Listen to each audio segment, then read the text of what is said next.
You're looking live at week number 4 at college football, and this is a Wide Right CFB, and I'm your host, Coach Cass. And I would like to say, from the Hall of Mediocrity in the Youth Football Hall of Shame, here we go. Now we're going to start our first panelist. He's the beast from the East. He's the assistant to the president of the Doug Flutie Fan Club. And he says, kids, eat your Flutie Flakes. Please welcome to the show, Lindsay Coyle. Hey, everyone. Good to see you. Thanks for joining us. Let's Man, get you're to like it. man about town. You're a popular dude here. You ready to bring on another panelist? Yeah, let's do it. Let's fill this thing out. All right, our next panelist. He says the West Coast is the best coast. He's so cool, Snap-on named a color after him, and you can't spell SEC without S and C. Please welcome to the show, Cool Jude Santa Cruz. What's up, everybody? Fight on. You like that intro? Is that good? Oh, I like that. How you doing? See, what they don't know is we spent like 10 minutes in the back. I was stuffing my face, and these guys were like, dude, you need to hurry it up and go on. All right, it takes 4 to tango on this panel. Our final panelist, he's my favorite football player, the pride of the Texas State Bobcats. Please welcome to the show, Hunter. What's up? How are you doing today, son? Doing all right. Excellent. Good as any day could be. All right. Y'all ready to kick this thing off? Hey, last week, that was a good week of football. There's a lot of exciting games. Some went our way, some didn't go our way. But the good news is there's always the next week. With that said, let's hop on to the most important thing, and that's a salute to our service academies. And where would we be without the service academies? Starting off first, let's go ahead and go with Lindsay's Merchant Marine Academies. To no one's surprise, they handily beat Gallaudet 55-7 last week. I think that they are going to continue that role when they play SUNY Maritime coming up, although the game will be closer. But I still think they'll running away by at least a touchdown. All right. Well, I got to cover too because, since we're not live, we're only live in the chat. Bocce's not going to get her say, but I know how Bocce's going to answer this. She's going to go, Cass, Army's playing Rice. Army's going to win by a lot. So I have a bold prediction for Army tonight. I'm saying Army's going to rush for 300 yards against Rice this weekend. Army gets the win. Wow. There you go. Bocce, that's for you. The Black Knights of the Hudson are playing at Mikey Stadium. Cool mascot. Awesome stadium. Right there on the Hudson. Cool looking spot. One day, hopefully, I can visit it. But till then, now we're going to move on to the Naval Academy. And Hunter, tell us what Navy's going to do this weekend. Well, they got Memphis on the slate. They're in Annapolis, Maryland. Great place to go visit if you're ever in the greater Baltimore area. I feel bad for you for most of the time, but maybe go to Annapolis. Anyway, they got Memphis minus 11 here on the odds. I would like to say Navy could probably keep it within 10. It's just hard to tell what kind of team Navy is this year because they've only played 2 games against lesser competition. There is a world where they can win this game. However, I'm going to go with the Tigers on this one to win. In a close matchup, though. Close matchup, a lot of running ball. All right, I'm going to tell you the fans at home, the teens of fans at home, the tens, the singles, whatever it is. We almost put this game in the ones to watch for this week. And usually how this works is I run it by Hunter. I go like, hey, what about these games? And then I send it to Jude and Lindsay, and they're like, oh, yeah, that's great. When I really should ask for their input. I'm not a very good host, but they do a fantastic job. So it's good. Lindsay, nobody wants to hear anything out of you because you didn't watch any football last week. I did not. Jude? Yeah, I did not. Jude, tell me something about the Air Force Academy that doesn't pertain to football. That doesn't pertain to football. They are located in Colorado. Colorado Springs, I believe. Yep. And the Air Force Academy is? The training facility for the Air Force? They're off this week. That's what. Yeah, they're after they opened the season with the win, then they've lost 2 in a row. Taking one on the chin this weekend, 31-3 at the hands of Baylor. But fortunately, I promise you, they will not lose this weekend. That is correct. All right. My final one, I get to cover the Coast Guard Academy. And the Coast Guard Academy won in a close game against a team they blew out last year. But you know what? You never play in the same team 2 years in a row, right? Everybody changes from season to season. They get the overtime win against Anna Maria College. It was a close game, but they were able to pull it out. This weekend, they're traveling to Lindsay's home stomping grounds of Dudley, Massachusetts, to take on Nichols College. No relation. The Bison from Nichols College won last week against the Maine Maritime Academy, the MMA. They beat them 63-12. I look for the Coast Guard Academy to put together what's called a streak. You win 2 games as back-to-back. You put 3 in a row, that's a streak. Coast Guard Academy wins on visitor turf, 45-24. That's it. So that will wrap up our salute to the service academies. Next week, we will have more for you. But till then, let's move on to our next segment. Who wants to talk about the winners and the losers from last week? I will start this off. I'm gonna start this off with I'm gonna pick a winner. I'm gonna pick Pittsburgh. Pittsburgh with their last minute win against West Virginia in a rivalry game, the Backyard Brawl, led by their quarterback Eli Holstein, who was 21 of 30 for 301 yards, 3 touchdowns, and he rushed 14 times for 59 yards, and he had the game-winning touchdown. So he dominated West Virginia. West Virginia had no answer for Eli Holstein or the Pittsburgh Panthers, and this will be one of the only times you ever hear me say, congratulations to Pittsburgh. But, man, West Virginia 1-2 right now. There's some scary thoughts going on right now. I picked West Virginia to finish a whole lot better than 1 and to start a whole lot better than 1-2. Jude, tell me who's the winner from last week. I got 2. I got Nebraska, who did not, have a letdown after beating Colorado last weekend, and also Indiana, who I think all 4 of us said in week 1 was a horrible team, and now they're 3-0. They won 42-10 over UCLA. Jude, all right, I got to talk to you about something. So we talked about Indiana more than any other team last week. We sure did. And it continues this week. And they're not losing this week at all. On my end, I've been telling him all offseason how Indiana's going to be a significantly better team this year. I mean, I feel vindicated so far. I feel like Kirk Cignetti might be his actual father. That's why he's building him up so much. Just a good coach. I appreciate good coaching more than almost anything else in football. I appreciate good coaching, especially if it's for like the teams I like. I like your picks though, Jude. Those are good picks. Indiana and Nebraska. All right, Lindsay, give me a winner from last week.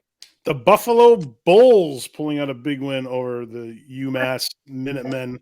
The only team that has 2 animals in their names beat them handily 34-3. If you want to be taken seriously against the Buffalo Bulls, you got to do better than that, UMass. Stepping up next time. We'll see how well they can do this week, but good on Buffalo. Yep.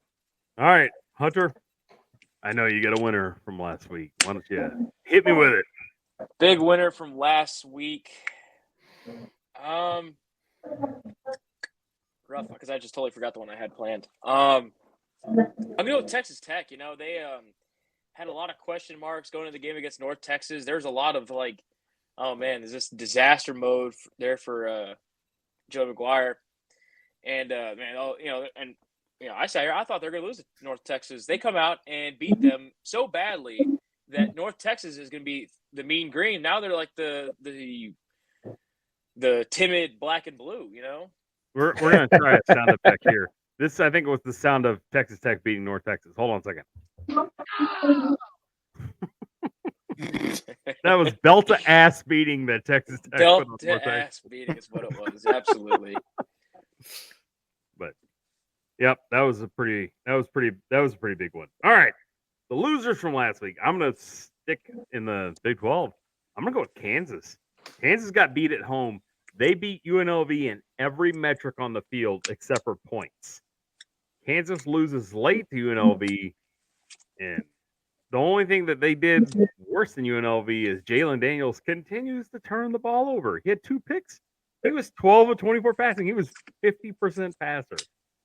I think if I'm Kansas, I'm looking at myself and I'm going, we have to do something better, like rush the ball and not lose games with turnovers and senseless penalties. Jude, tell me who was a big loser from last week. The two I got are UCLA, who's 1-2 now after week, I think in their first game, barely edging out Hawaii, who is not a very good team. But the main loser this week is South Carolina, who snatched defeat from the jaws of victory, blowing a 17-point lead to LSU, man. Wow. Couldn't believe that one. All right, Lindsay, who do you think was the biggest loser from last week? UConn pooched it against Duke. They had a shot at this one. It was very close, but they were not able to pull it out in the end. And now they fall to 1-2, and Duke remains undefeated. All right, Hunter, give me your loser from last week. Who else but the school that might as well be a parking lot for night school students? UTSA. They talked all before the Texas State game about how they weren't worried about playing Texas State. They got blown out then. They were talking about how they're going to build a rivalry with Texas, and they got blown out by them. And it goes to prove my point that if you're a G5 team and you have a rivalry with another G5 team, and you overlook that rivalry game to prepare to play a Power 5, Power 4 team that's, has the ability to win the national championship this year, so you can lose not by 70. This is what happens. You lose both games by 30-plus points, and the only thing that you have to sit there and look at is, well, at least we had one play break open in both games. Hooray! Take your opponent seriously and play actual football. So was it one of these? It was. I think Washington State and Oregon State just took one on the chin right now. When you said Power 5, Power 4.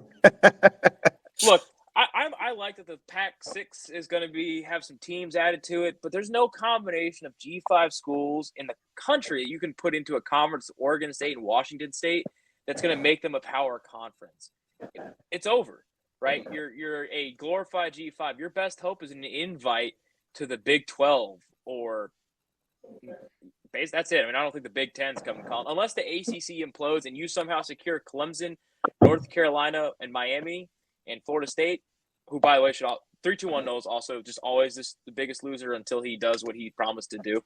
I'm calling it right now. Florida State's not going to win again until 3-2-1 Noel eats dog shit out of a red Solo cup with a plastic spoon.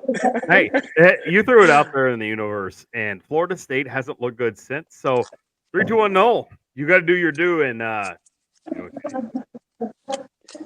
Hey, Hunter, I'm surprised your big winner wasn't Texas jumping all the way up to number 1. I mean, I'm a Texas fan, behind Texas State, but it's week 4. 80% of teams that have been ranked number 1 in the CFP era have not, and by week 4 have not won the national championship. Now, this is a 12-team era. Texas, this looks like a very different Texas team than a lot of teams that I've seen before. Probably the best team I've seen since I was, 9 years old. But rankings are rankings. They have to produce on the field. They beat Michigan last week really well. They got to keep it going. Yep. And their schedule's it's not the hardest. It's not the easiest, but, it kind of is what it is. All right.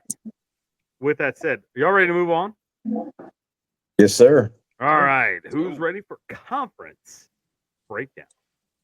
We're going to go to conference breakdown brought to you by, who would you say? mallofamerica.com. If you're looking to shop at mallofamerica.com.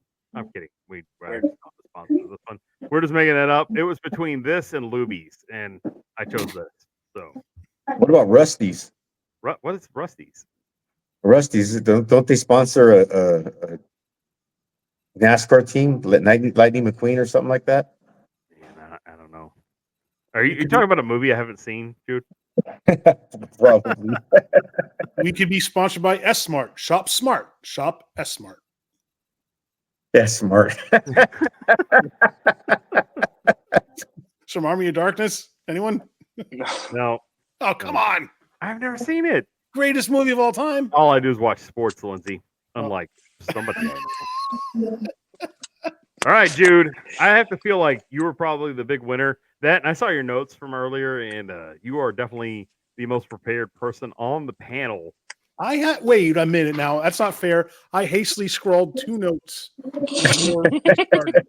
Lizzie, just because you after- started your studying at 8:22, and we started at 8:30. Listen, I'm doing a better job so far than I was last year when I was printing out Jude's picks and using them as my own.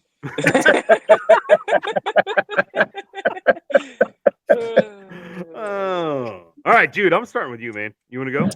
Yeah, let's go. All right, let's talk about the Pac-6 Mountain West.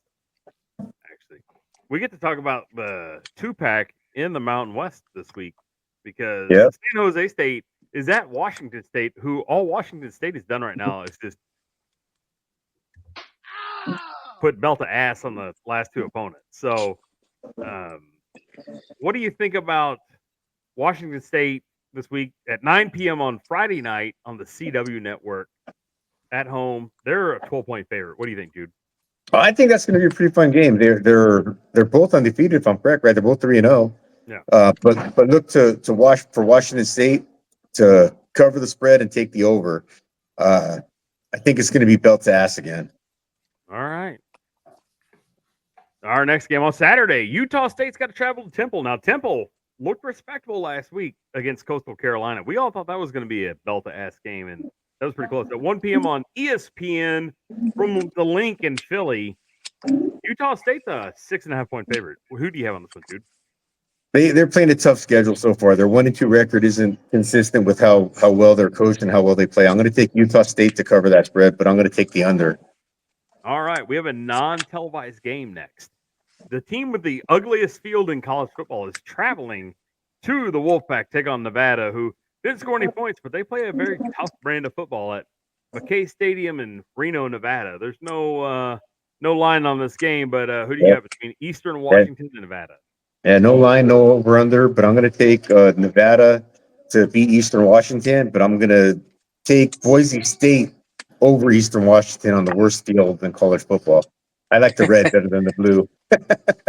They're both horrible. They are both horrible. The only thing I can say about Boise State is it snows enough that you can't see that ugly thing. Yeah, that's true. That's the only thing that they got over Eastern Washington. All right, speaking of ugly, at 4 p.m. on Saturday on True TV from Canvas Stadium in Fort Collins, Colorado, the UTEP Miners take on the Colorado State Rams. Colorado State, the 9.5-point favorite on this one, Jude. Colorado State, they didn't look well. I don't know that game. We're going to talk about that game here in a minute. I think a little more in depth if you want to get into it. I really didn't think they looked all that great against Colorado last week, but I really didn't think Colorado looked all that great. So, did they come on the rebound this week and beat UTEP? Yeah, they do. Only because it's UTEP, though. I think they're going to cover that 9.5 points, and I would take the over on that game. But yeah, they don't look like a very good team. But I mean, come on, it's UTEP. Yeah. All right. Now this game, I was interested in your pick here at 6 p.m. on ESPN Plus from I don't know how you say the same Datku Stadium, DATCU Stadium in Denton, It's a credit Texas. union. Wyoming, the Cowboys travel to take on the Mean Green, who took a belt-to-ass beating last week at the hands of Texas Tech. North Texas is a 9.5-point favorite in this game. Jude, I don't see North Texas covering that. Do you? No, I don't. That's why I have North Texas beating Wyoming, but on my notes, the underline was saying that the underdog will cover that spread. That's what that meant. So yeah, I have the under. I have Wyoming losing, but in a closer game than what the experts are picking. All right. 7:30 p.m. on True TV again. Those pesky Fresno State Bulldogs travel to New Mexico. They're playing in Albuquerque, and they are a 14.5-point favorite because New Mexico wins this thing like hands down, right? I mean, I'm sorry. Oh. Fresno State. Yeah, Fresno State covers the spread, take the over. That's a gimme. All right, we got a couple of games we're going to round off here against some, I don't know, Division II. I don't know. What is Portland State, Hunter? They're FCS. An FCS program. There we go. Football Championship Subdivision, which means they have playoffs, kind of like the Football Bowl Subdivision, which has playoffs. Anyways, Portland State travels to the ugliest field in college football, in Jude's opinion. The Boise State Broncos at 8:45 p.m. on Fox Sports 1. There's no line given on this one. Jude, you're leaning Boise State heavy on this game, right? Yeah, no line, no over under. Boise State big. Especially since Portland State didn't play a game last week because the team had the whooping cough. Look for a massive, massive blowout. And finally, in the Mountain West, Northern Iowa travels to Hawaii. Great vacation at 10:59 with, once again, no TV on this game at 10:59 p.m. from Clarence T.C. Ching Athletics Complex in Honolulu, Hawaii. They take on the Hawaii Rainbow Warriors. I'll get to check out Hawaii in July, so I'll let you know what this complex looks like. Hopefully, I can get a tour. Oh, that'd be very cool. So hopefully we can get a tour. Put it on Wide Right. Yeah. Walk around with your camera. If you're not doing anything in July and I'm in Hawaii, you can come check it out with me. Yeah, All right, dude, you got Hawaii another winning the game? Yeah, I have Hawaii winning. Another game with no line or spread, but Hawaii's going to take care of business. All right. With that, that's going to wrap up the Mountain West. Let's give a round of applause for cool Jude Santa Cruz. Thank you. Thank you. All right. We're going to travel on over to that Sun Belt Conference, and we're going to get Hunter's opinion on some matchups coming up. Now, we have a Thursday matchup between South Alabama and App State, and believe it or not, Hunter and I do not agree on the victor of this game. At 6:30 p.m. on the four-letter network, that's ESPN from Kid Brewer Stadium in Boone, North Carolina. It's the South Alabama Jaguars taking on the App State Mountaineers. Hunter, what do you got? Well, I mean, South Alabama comes off a game in which they could have, if they played full second half, scored 100-plus points. I mean, they destroyed Northwestern State. I mean, it was worse than that. I don't know how bad it was, but it was bad. App State took that loss to Clemson, and they had a close game with Eastern Carolina or East Carolina. I don't know. However, this is a game where I think App State's a more experienced team. They had a better head coach. Yes, South Alabama blew out Northwestern State on blowout, but it's kind of like in baseball, or sometimes when you go beat a team by 20 runs, the next week you don't go hit any. It's kind of one of those things where I think they kind of put too much out there, but I could be wrong. However, I like App State to win, and I like them to cover this -7.5. I think they win by 10. They're just a better team. It's in Boone County. It's a hard place to play, so I'm going to go with App State Mountaineers. I think I watched the Redneck Brawl on YouTube, and they were in Boone County. So that's what I know about Boone County. That and App State's there. Luke Combs, if you're watching, thanks for watching. On Saturday at 11 a.m. on Fox, the number 3 Ohio State Buckeyes, I almost called them Buccaneers. Can you believe that? Host the Thundering Herd of Marshall. Hunter, the only reason I'm really going in depth on this game is Ohio State is favored by 40.5 points, and there's only 51.5 points in the over-under. Does Marshall score 10 points in this game? I would be surprised. Marshall didn't show a lot of offensive capability against Virginia Tech, and now they go play a team who may have one of, if not the best defense in college football. We're still kind of sussing that out as the season rolls. I mean, I don't know if Ohio State covers -40.5. That's a huge number to hit. I've only seen those numbers with Alabama in the height of the Saban era, and of course they hit those. So I don't know. But I don't think they cover it here. Ohio State's going to get out early. Jeremiah Smith, a true freshman, is going to light the scoreboard up again. Will Howard, Quinshon Judkins, and Trayvon Henderson are going to do some damage on the ground, and the game will be over before you know it. And Marshall scores maybe 3 points. All right, 11 a.m. on the ACC network. North Carolina is performing their tour of North Carolina and Virginia when they take on James Madison at 11 a.m. from Kenan Stadium in Chapel Hill. Is this game, James Madison is not the same James Madison that we've known from seasons past. James Madison stand any chance? I mean, they stand a chance as any because Mac Brown teams in North Carolina have had a tendency to play way down to competition. However, I think that behind the legs of Omari and Hampton and that improved offensive line and the running ability of Connor Harrell and his ability to kind of consistently run the play-action passing scheme that they've been adopting there in Chapel Hill, I think that North Carolina just kind of gets out ahead and to try and chokes the game, try to choke the life out of James Madison. This is not the same James Madison team last year that was at one point 10-0 and looked like they deserved a playoff spot. they've kind of played down to their competition their first 2 games of the season. I don't see them playing up this week. I wouldn't be surprised if they did, but I like North Carolina to win by at least 14 points. All right, our next game at 11 a.m. on ESPNU from Cajun Field in Lafayette, Louisiana. It's the Louisiana Raging Cajuns hosting Tulane. This has to be a rivalry game of some measure. Lafayette and New Orleans are not far apart. I would imagine so, because you can kind of drive through both on your way to anywhere else. Anywhere. But Anywhere. the only Tulane rivalry I know was the one they had with LSU back in the day when they were still, equals. Tulane's only got a 3-point favorite in this game. I like that. I like the Tulane's a 3-point favorite. I do like them to win and cover that. I think they win by at least a touchdown. They're probably the best 1 and 2 team in the country. They probably should have beaten Kansas State. They didn't. They kind of fell flat against Oklahoma. I think that was more a momentum thing than anything else. I don't think that their offense still has some issues. A redshirt freshman quarterback just had some struggles. It's it happens. They don't have the talent to kind of overcome that. But I think that they kind of go out and get something right there against the Raging Cajuns. And I'd say look for Tulane to be 2-2 by the end of the week. All right, and this next game at 1 p.m. on ESPN Plus from Jack Trice Stadium in Ames, Iowa. Iowa State Cyclones, who are a 22-point favorite, host the Arkansas State Red Wolves. Well, Arkansas State should be 1 and 2, so I don't know how they're classified as 2 and 1.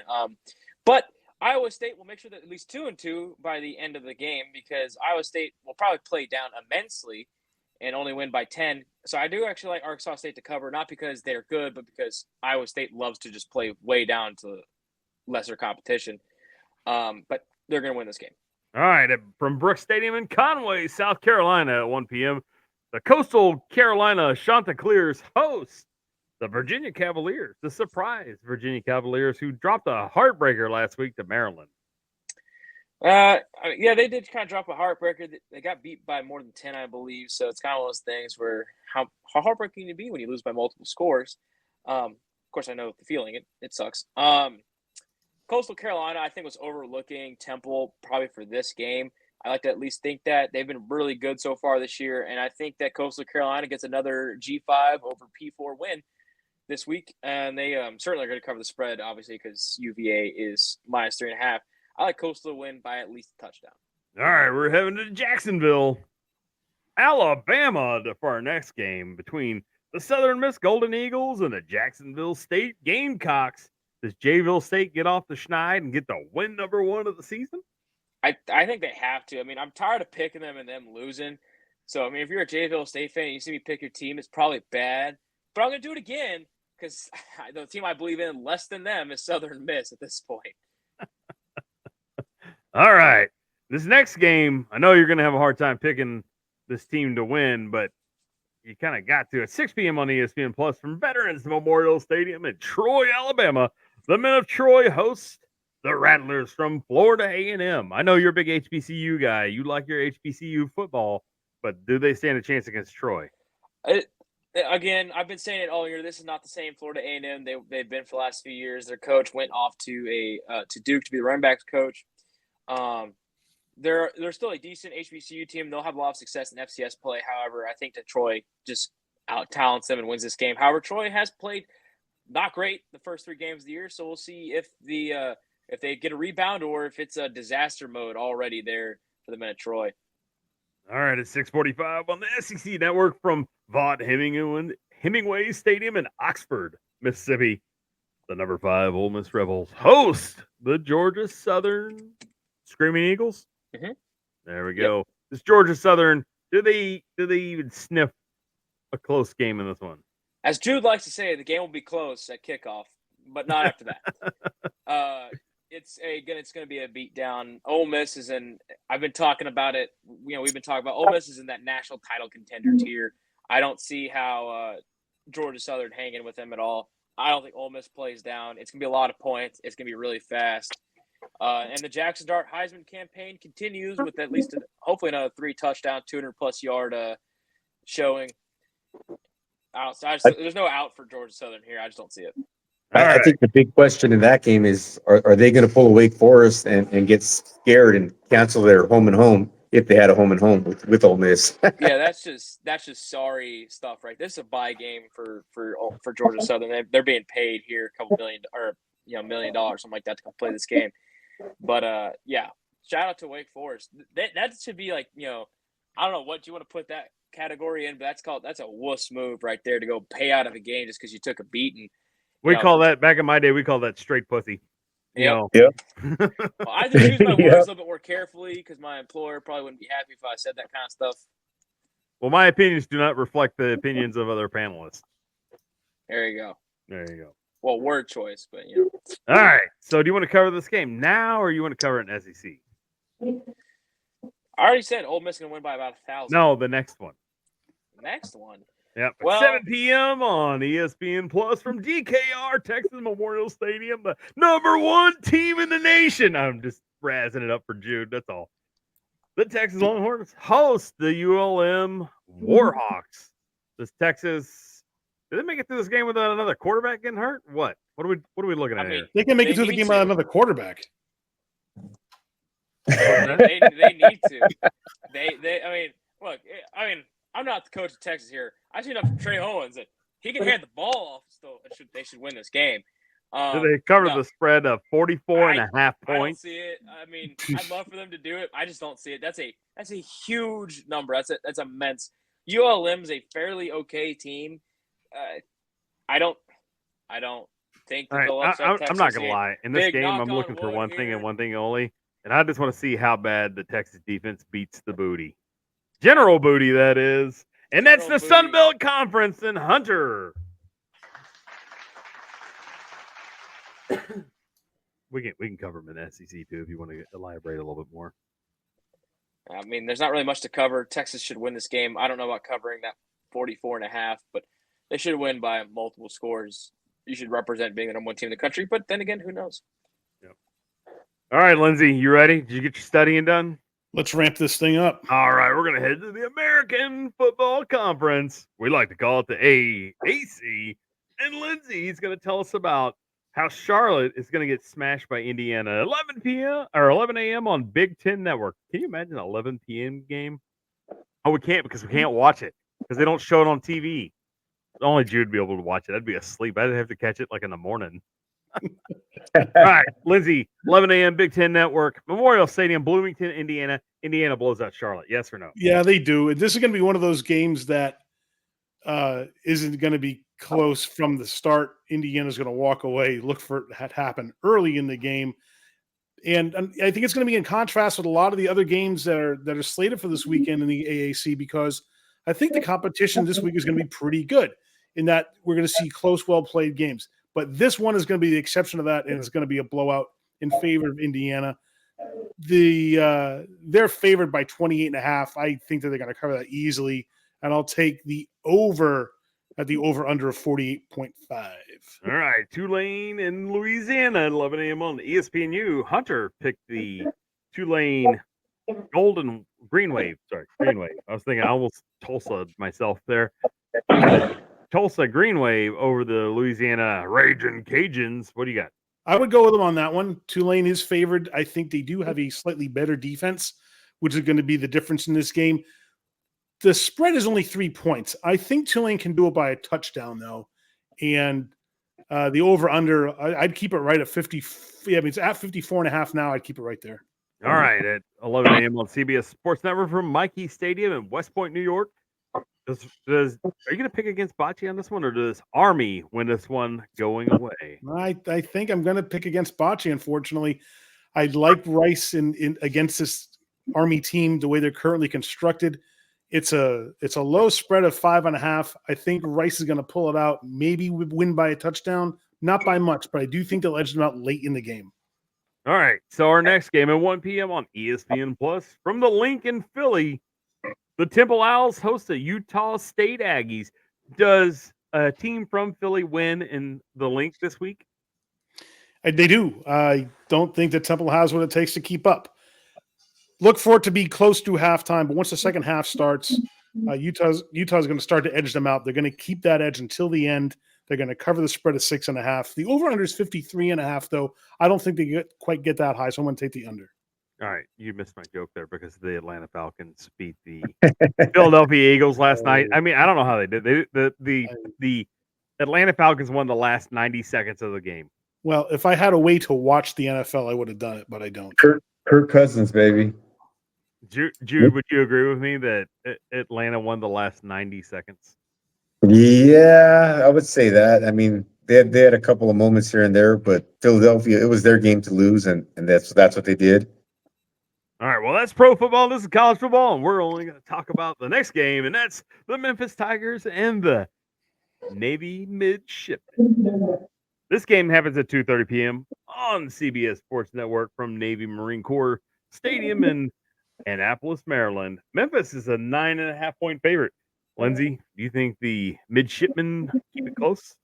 They're going to keep it closer than the spread, so I don't think Memphis covers, but I do think they're going to win. Look for them to pull it out by a field goal at best, maybe a touchdown, but it's going to be a close game, which is one of the nicer games to watch. And if you're a fan of Navy, you're going to get your money's worth, although I do think they're going to wind up this game coming up a little bit short.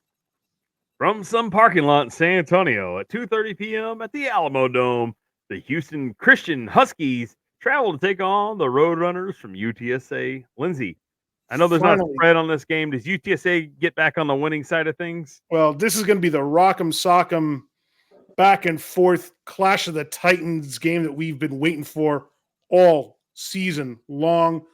Finally, the two premier teams in the league are going to take it head on and see who can pull it out in the wonderful city of San Antonio, Texas. It is so good that Vegas didn't even touch this one with a line. And I think this is going to be one of the sleeper games where we see the best football, dare I say, of the season. I said it. It's going to happen between Houston Christian and UTSA.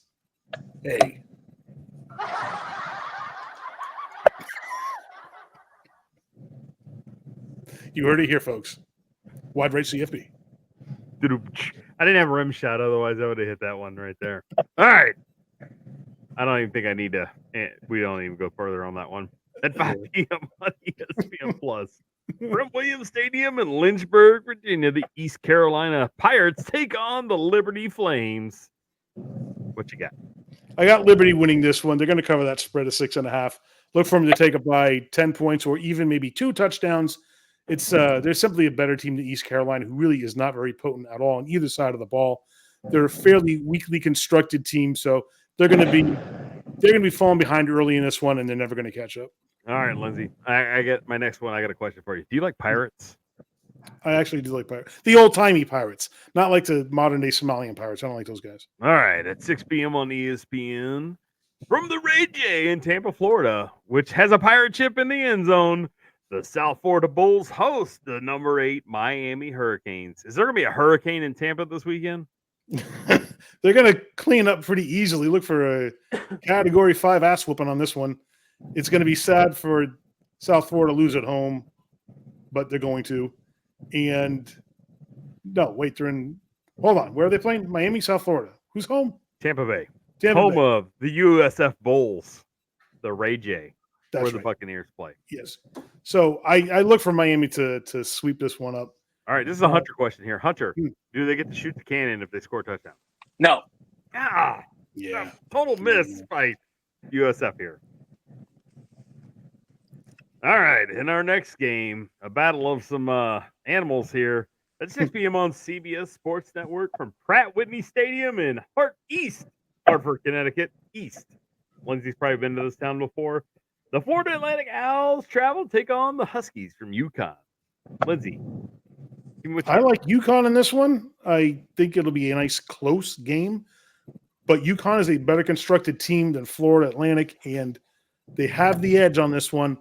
Slightly better defense is going to keep Florida Atlantic at bay. UConn's going to pull this one out in a tight game that'll be well played throughout. I look for them to cover the spread of 2.5, and I will take the over of 46.5. On the plus. Well, real quick. I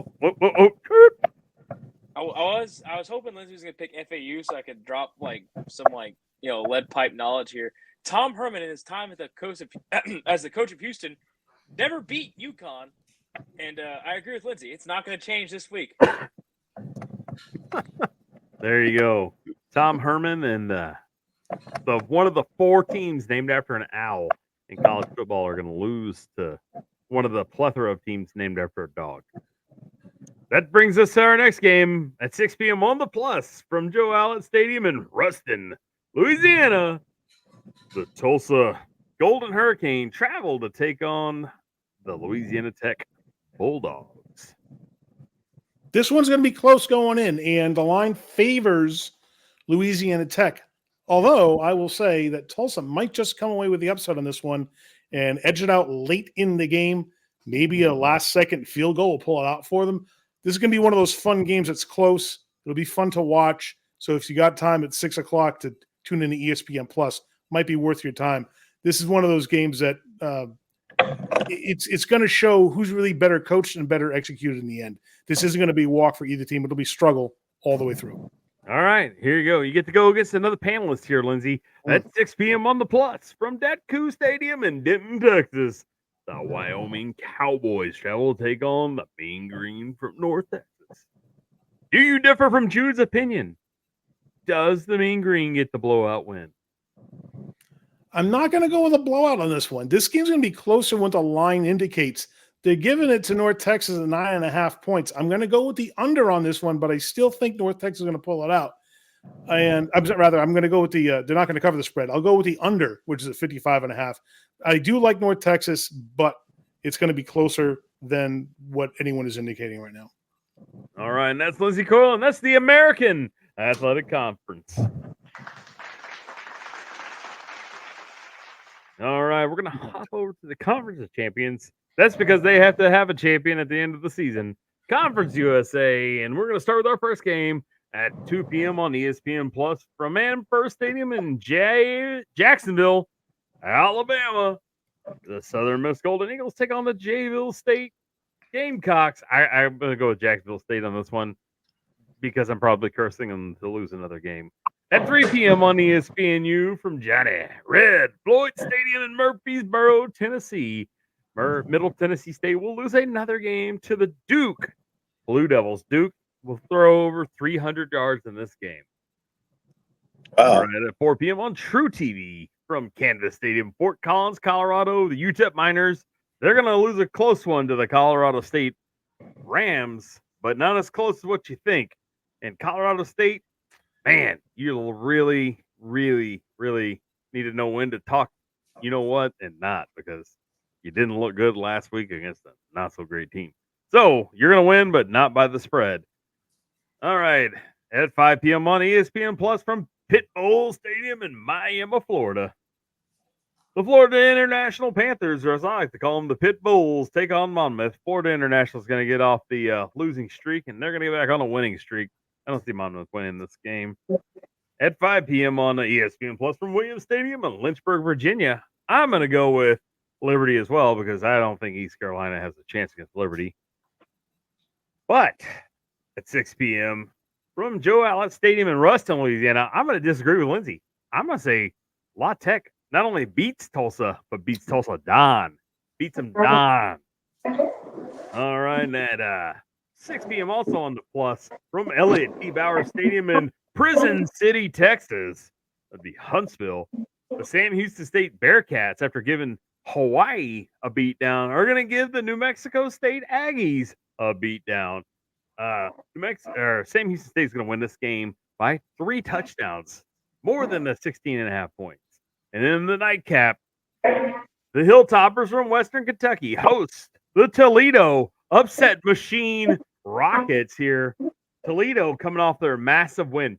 Anybody could, in winners and losers, could have picked Toledo and Mississippi State because Mississippi State took a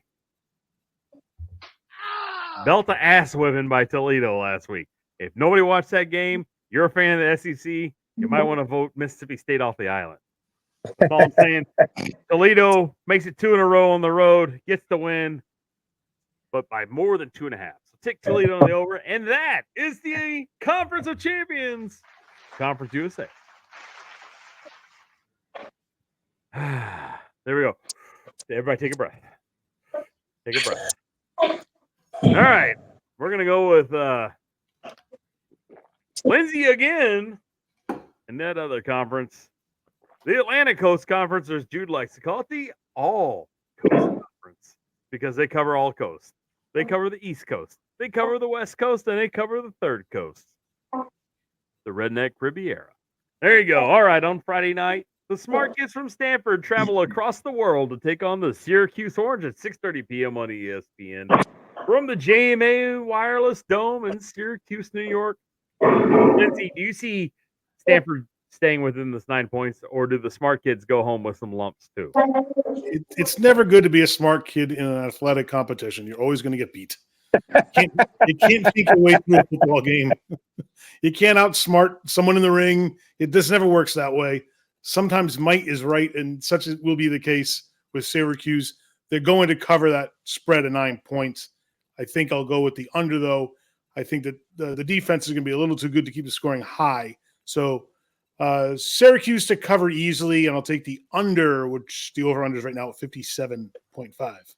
All right, on Saturday at 11 a.m. on ABC, if you live in that area, I think, from Memorial Stadium in Clemson, South Carolina, those Clemson Tigers host the Wolfpack from North Carolina State, who have not looked good. Does North Carolina State keep this close, or do they take another lumping? No, they're going to get whooped pretty good on this one. Clemson, although not great, is ranked 21 right now, and they've got everything that it takes to show NC State the door early on this one. Look for them to cover that spread. They're going to win by at least 3 touchdowns, and I'll take the over, which is right now at 46.5. All right, 11 a.m. on the ACC Network from Kansas Stadium in Chapel Hill, North Carolina. The James Madison, I don't know why I'm blanking here. Hunter?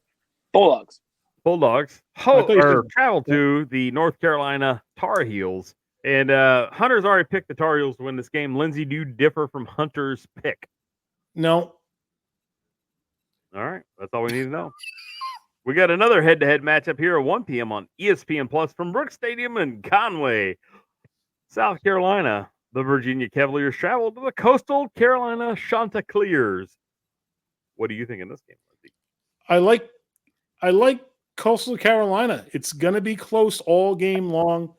The line has Virginia winning, but Coastal Carolina, I think, is going to have what it takes to pull this one out.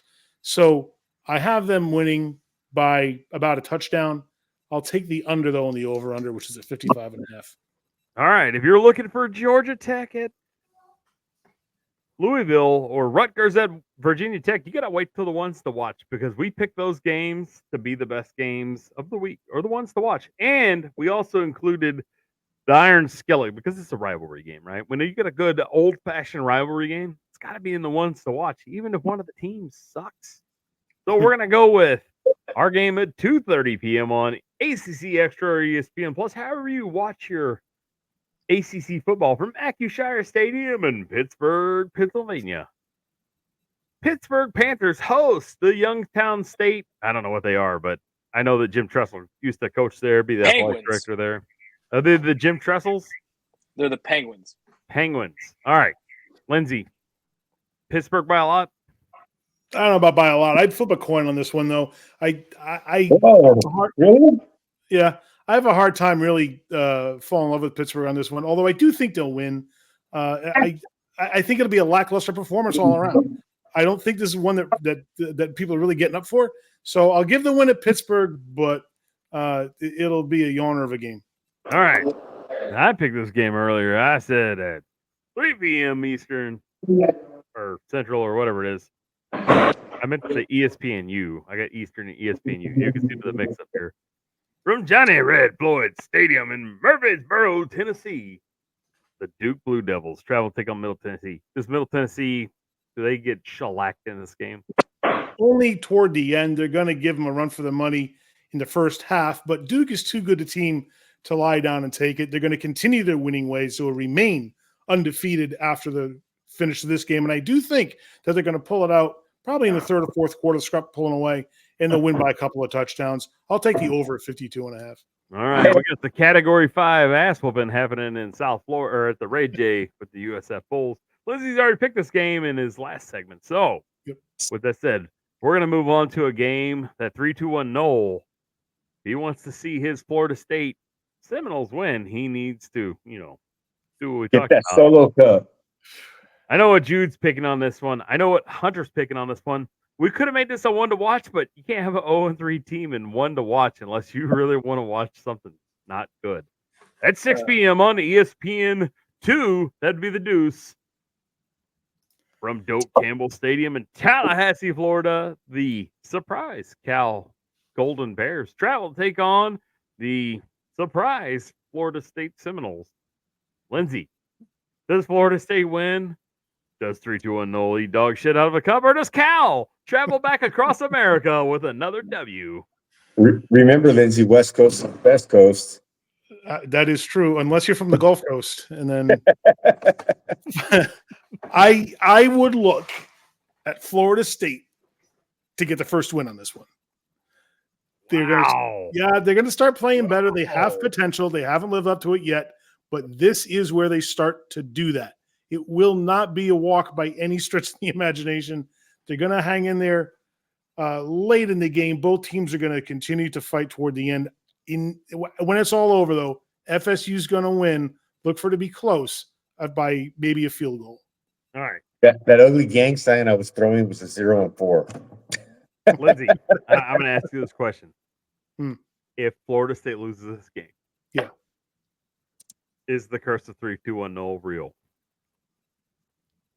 I'm a big believer in curses, so I say yes. All right, there you go. So, are the Florida State fans going to hunt this guy down and make him eat dog shit out of a red solo cup with a spoon? I don't know if it's going to get that bad. Certainly a powering and a feathering. Maybe someone will bust out a Ouija board, but it's not going to be pretty no matter what. It has to get that bad. You said you'd do it, and you haven't. I think if they lose this game, this guy's eating dog shit out of a cup. No. I had my head shaved for an entire year once because USC did not beat Notre Dame. Man, that's not the worst thing I've ever heard of somebody having to do, though. Yeah, I've also not cut my hair for over, I think the bet was 2 years because because SC lost to Notre Dame. Dude, I had hair down the middle of my back. So we don't condone gambling. I'm going to tell you right now, stop taking wild bets with your hair. Yeah, I know. If you guys see me with the mohawk, in the late December, that means it was a bad week at the Coliseum. All right. And I'm telling you, this game missed our ones to watch only because there was a rivalry game ahead of it. And that's at 7 p.m. on the ACC network from Alumni Stadium in Chestnut Hill, Massachusetts. Michigan State Spartans travel to take on the surprise BC Doug Fluties. This game will be worth watching. It'll be one of the fun ones. And for once, I can actually, with confidence, say that BC's going to win. And I think they'll handily cover the spread of 6.5 and maybe look for them to win by a touchdown and a field goal. So maybe 10 points, maybe even 2 touchdowns. They've got what it takes. I think it's a good matchup for them to shine offensively, where they've been doing pretty well. And I would look for them to pick it up and walk away with the win. Over-under is 45.5, and I think they'll actually get the over on this one because the offenses are pretty good. All right, I'm definitely changing my pick from BC back to Michigan State. Lindsay's way too confident. Yeah, so. Don't ever pick what I pick. All right, that's the ACC, and that's the assistant to the president of the Doug Flutie Fan Club, Lindsay Coyle. Thank you. Too kind. All right, we're going to move over to the Big 12, and I'm going to go over my picks here. We have a couple of the Big 12 games that are going to bump over into the ones to watch, and that would be Arkansas State at Iowa State. I'm kidding. We're not putting Arkansas State ever in the ones to watch unless the coach is going to be sacrificed in a volcano to change their luck. But no, in our ones to watch, the games that you won't see appear in there will be, I think we have ASU and Texas Tech, Utah and Oklahoma State, and Kansas State and BYU. But we'll start with Houston at Cincinnati. And believe it or not, you would think I would take Cincinnati in this game, as big as I talked about Cincinnati in our kickoff show at 11 a.m. on Fox Sports 1 from Nippert Stadium in Cincinnati, Ohio, home of Skyline Chili. I'm going to take the Houston Cougars to upset the Bearcats at home and win. Take the over. Houston. All right, in a game of must-win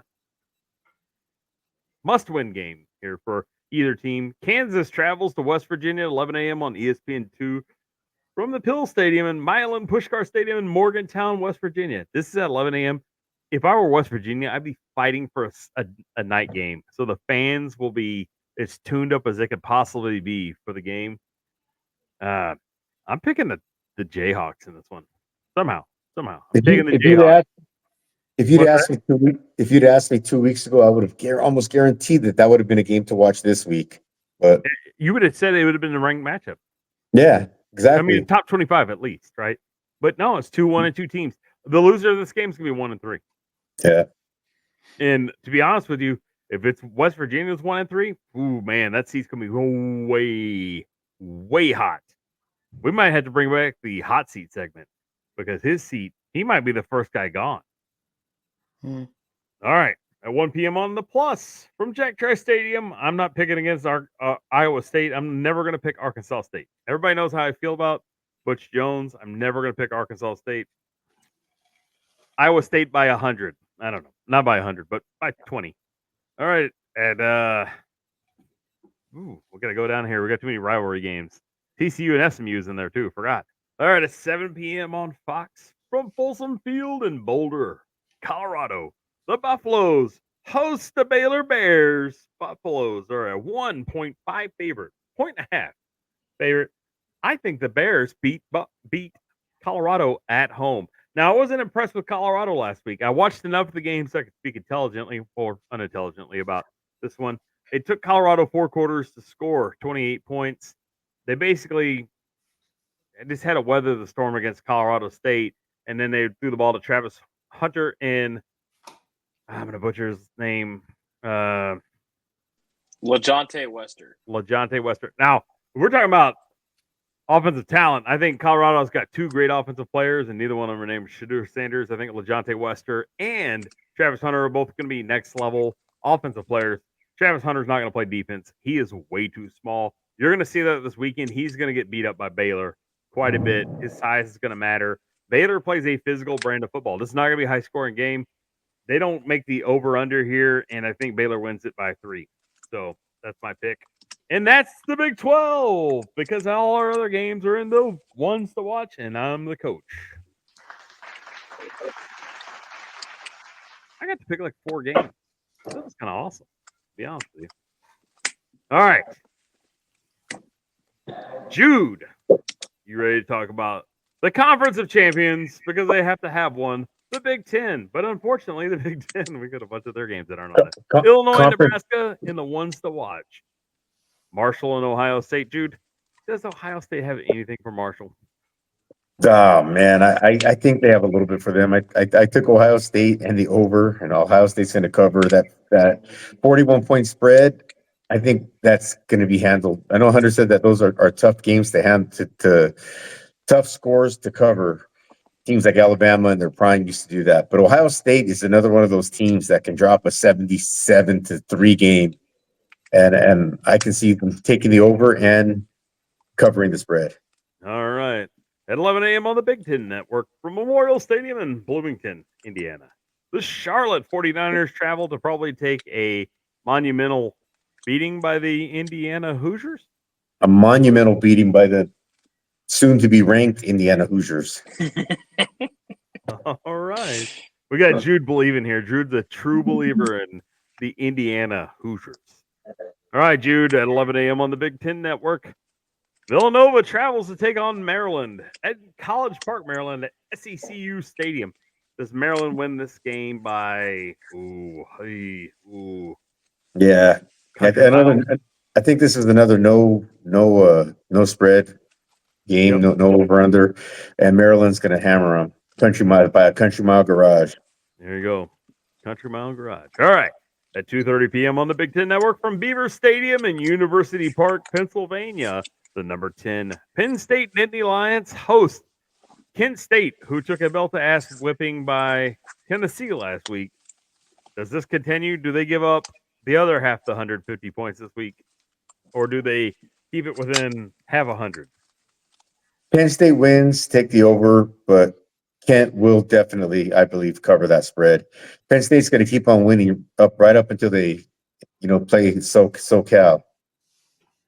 All right, at 2:30 p.m. on ABC from Tiger Stadium in Baton Rouge, Louisiana, the number 16 or 18 LSU Tigers, I can't tell, my eyesight's getting kind of poor, take on the Bruins from UCLA. Jude, I have one question and one question only I want to ask, and it has nothing to pertain to this game. Is UCLA the worst Power 5 team in college football?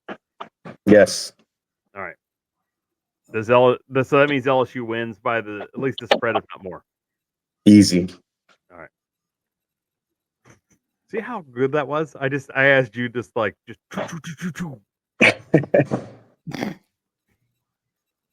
we put this in the ones to watch? We didn't. Jude, I actually gave you a good conference game to break down on your own. This, I think, this could have made the ones to watch, but the only reason I didn't pick them is because Washington State beat Washington handily last week.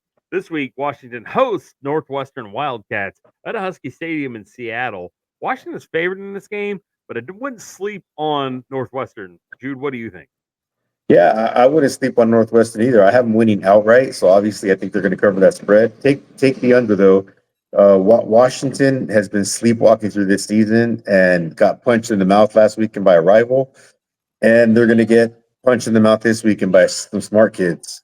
All right, in an athletic event. All right, at 6:30 p.m. on NBC from Huntington Bank Stadium in Minneapolis, Minnesota, the Iowa Hawkeyes travel to take on the Minnesota Golden Gophers. Now, Minnesota is a good, physical, hard-nosed football team who runs the ball a lot. This is exactly what Iowa likes to play. This game ain't going to have a lot of points in it, I don't think. Jude, does Minnesota beat Iowa at home for the upset win, or does Iowa roll in there and take down the Gophers? Yeah, I have Minnesota winning outright, and I am taking the under as well. All right, Jude. We heard Lindsay's take on this game earlier. Michigan State at Boston College at 7 p.m. on the ACC network. Does Michigan State upset Boston College? Does Boston College take 2 losses in a row this time? As confident as Lindsay was in Boston College, if you guys just look at my text, you see that I have Michigan State winning outright. Being the underdog, I have them obviously covering, but I am taking the under. Michigan State's just like Indiana. They're surprising me this year a little bit. They haven't really played that tough competition. Boston College is by far going to be the toughest team that they played this year. But man, Boston College, I think they're kind of going to be hung over, man, from that tough loss they took to Missouri. I thought they could have won that. I think, if I remember correctly, I think I picked them last week to beat Missouri. But unfortunately, man, that game was just a little out of their grasp. I wish they would have won. All right. At 7:30 p.m. on the CW network from Research Stadium in Corvallis, Oregon. Purdue coming off their belt-to-ass beating by Notre Dame last week. Takes on the Beavers from Oregon State. Now, Oregon State kind of got put on them late in the game by Oregon. Do the Bees get off the schneid, and do they give Purdue another belt-to-ass beating? Yeah, 100%. Bees will be back the schneid. They're going to give them one of them the belt-to-ass beatings, and I hope that those Purdue Boilermakers starters stay in the game, because that belt-to-ass whooping, they don't want to go to the bench because it'll hurt if they sit down from last week. Can you believe that the coach from Purdue was playing the starters in the fourth quarter in a game they were losing by 60 points? Yeah, that's why I said that. I was like, what? Hudson Card was in the game in the fourth quarter. They were still trying to score points. Gary Danielson was on national television going, why are they still in the game? Gary Danielson went to Purdue. He's a Purdue alum. And he was like, get these guys out of the game. Ryan Waters trying to get that fired coach experience, I guess. He's trying to join John Gruden, the fired coach's football facility. Hey, Vodtech Rutgers is a game to watch? Yeah, believe it or not. Right, cool. Believe it or not, we put it in there. All right, that's cool, Jude Santa Cruz, and that's the Big Ten Conference. I guess that's it for conference breakdown. No other conferences to talk about, right, Jude? There's one more big conference to talk about. Oh, is there? Oh, well, that'd be the Southeastern Conference and Hunter. Hunter, this game easily is probably on everybody's game of the week. WEAK schedule. I mean, man, the only thing I can say is Florida is a favorite in this game because Mississippi State lost to Toledo at home. And it was a belt to ass whipping. That was one of the worst beatings I've ever seen an SEC team take to a lesser competition. I mean, you could just keep playing. It's just what it was. I mean, it was bad. I watched some of the game back, and it just from the very snap. If I took away, like, if I asked a European, they knew a little bit about college football. Like, I know the SEC is the best conference, all that, and I covered up the teams, and I said. I didn't tell them where Toledo. They didn't know where Toledo and Mississippi was. And I said, "Which team's the SEC?" They would pick Toledo because Toledo beat the life out of Mississippi State, beginning, middle, and end. It was never close. It was never going to be close. It was bad. Florida let Marcel Reed look like Johnny Manziel against them. I mean, he was running all over the place, throwing touchdowns left and right. I mean, 150 yards or 200, whatever it was. I mean, it wasn't that great, but I mean, he was making way too many plays. Florida, I know who I'm gonna go with Florida here, but man, this game is gonna be terrible. Just awful football is gonna be played. If Florida loses, their coach on the hot seat. No, he's fired no matter what. Yeah, I think he kind of already is. His buyout's only $25 million, and we all know who Florida wants to hire, Jude. And I know that you're like, man, just let him get through the season first. Man, let him get through the season first. Exactly. All right. That game happens at 11 a.m. on ESPN. Loser leaves town match. That's what we're going to call this game. Loser leaves town. That's all I can tell you. Loser leaves. I'm going to tell you right now, if Jeff Lebby loses out the rest of the season, he may get fired too. I don't think that he's going to. I really don't. I think Mississippi State's just a long way away from being competitive. Yes, they lost to Toledo. Toledo might be the best G5 team. There's a possibility. You've seen it before. Coaches come in their first few games, they take a bad loss. I mean, hey, remember at one point the coach that's Texas #1 in the country lost to Kansas. It's all right. Nick Saban lost to, I think, Arkansas State, didn't he? UO Monroe. Whatever. And, it's all the same. At home. All right. At 11:45 a.m. on that SEC network, the Bobcats from Ohio travel to take on Kentucky, who almost beat Georgia. But what do we say about almost? It only counts in horseshoes and hand grenades. I can at least attest to one of those. Ohio is a tough team, but I don't think they have what it takes to come into Kentucky and beat them. Kentucky's going to just do exactly what they did against Georgia. They're going to run the ball, play good defense, and it will pay off for them in this game, and they'll get themselves a win here at home. Look for them to I don't know about covering this minus 20. You know what? I think they'll cover it. They'll hit about 3 touchdowns. It'll probably be about 28-7. All right. At 2:30 p.m. on ABC from Tiger Stadium in Baton Rouge, Louisiana, the number 16 LSU Tigers host UCLA. Hunter, I only have one question for you. Is UCLA the worst Power 4 team in the nation? Does Dolly Parton sleep on her back? Yeah, absolutely. Take the win, take the over, I think is what Hunter's saying. At 2:30 p.m. on ESPN, I'm not going to ruin whose game of the week pick this is, but Hunter from Jordan Hare Stadium. Does Auburn beat Arkansas, or does Arkansas somehow snatch victory from the jaws of defeat this week instead of snatching defeat from the jaws of victory? I believe I picked Auburn in our personal pick'em, so I'm going to stick with it here. Auburn beat them last year. I don't know. These teams stink, to be honest. Their offenses are just disaster prone at the worst possible moments. I'm going to go with Auburn. Because the whole deal is that if Auburn figures it out, they're a significantly more talented team versus Arkansas is they kind of shown what they have. And Taylor Green, as exciting as he can be, he can also be a disaster at the very next play. I'm going to go with the Tigers here. If you're a fan of NASCAR, you're probably watching this game, I think. And that's not a drop on NASCAR because Taylor Green is either checkers or wreckers. I mean, he's either going to win the race or he's going to crash everybody in the field. I mean, he looked phenomenal at times against Oklahoma State. I was like, who is this guy? And then he almost gave the game away against UAB last week. The Blazers had a legitimate chance in the third quarter to probably beat the Razorbacks at home, which would have caused pandemonium amongst college football people. So I agree with Hunter on this one. You never know what you're going to get with Arkansas. But our next game at 3:15 p.m. on the SEC Network, the number 7 Missouri Tigers host Vanderbilt. This one could have made the ones to watch, but what Vanderbilt did last week really knocked this game down a peg. Hunter, what do you think on this one? I don't see how you can go from losing to Georgia State on a last second play to saying that yes, I am going to beat Missouri. I'm going with the Tigers here. Missouri, yeah, they had a close game with Boston College, but they did what good teams do. They were in a close game and they found a way to win. That's what good teams do. And because it wasn't like they were down to a bad team, they were down to a good team and they came back and won. I think that they're going to just get out front early against Vanderbilt, put the game away. I think Vanderbilt might make it exciting for a quarter, maybe half. They're too gritty and just fun to watch for them to be that bad.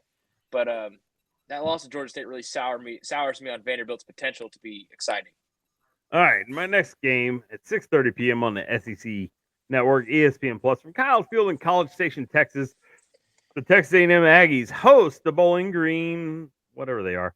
The only thing I Eagles. disagree with is Texas A&M's ranking. I don't think they beat a quality opponent last week, and they got a lot of favoritism on that. I think Texas maybe got a little favoritism too on number 1.